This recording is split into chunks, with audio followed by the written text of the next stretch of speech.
Leviathan का पहला हमला इतना भयानक था कि दुनिया थम सी गई।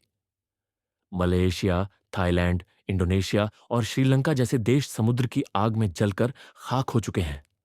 अब साफ हो गया है, ये लड़ाई इंसान और प्रकृति के बीच है, और ये राक्षस न धर्म देखता है न सीमा। न्यूयॉर्क में संयुक्त राष्ट्र की इमरजेंसी मीटिंग बुलाई गई है। कमरे में बैठे हैं दुनिया के सबसे ताकतवर नेता, अमेरिका, रूस, चीन, भारत, फ्रांस, ब्रिटेन, जापान और बाकी देश। सिर्फ एक सवाल सबके दिमाग में है, क्या हमें लेवियाथन पर परमाणु हमला करना चाहिए?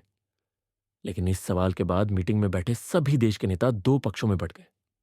पक्ष एक, बल ही विकल्प है।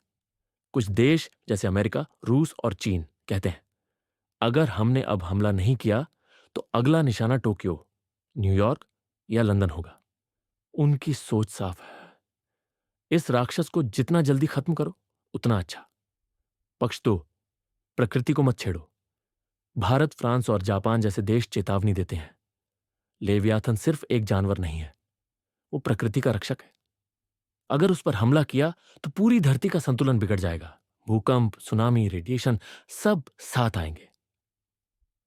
भारत और जापान की टीम वो पुरानी किताब सामने लाती है जिसका नाम था कोडेक्स ऑफ द डीप।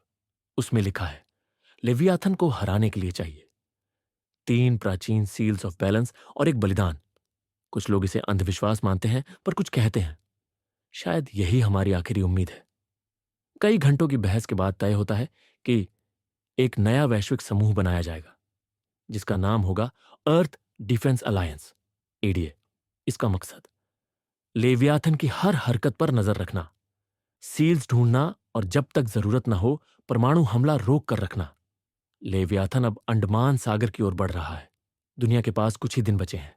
लोग मंदिरों, चर्चों और मस्जिदों में दुआ कर रहे हैं। सोशल मीडिया पर एक ही बात छाई हुई है, प्रे फॉर अर्थ।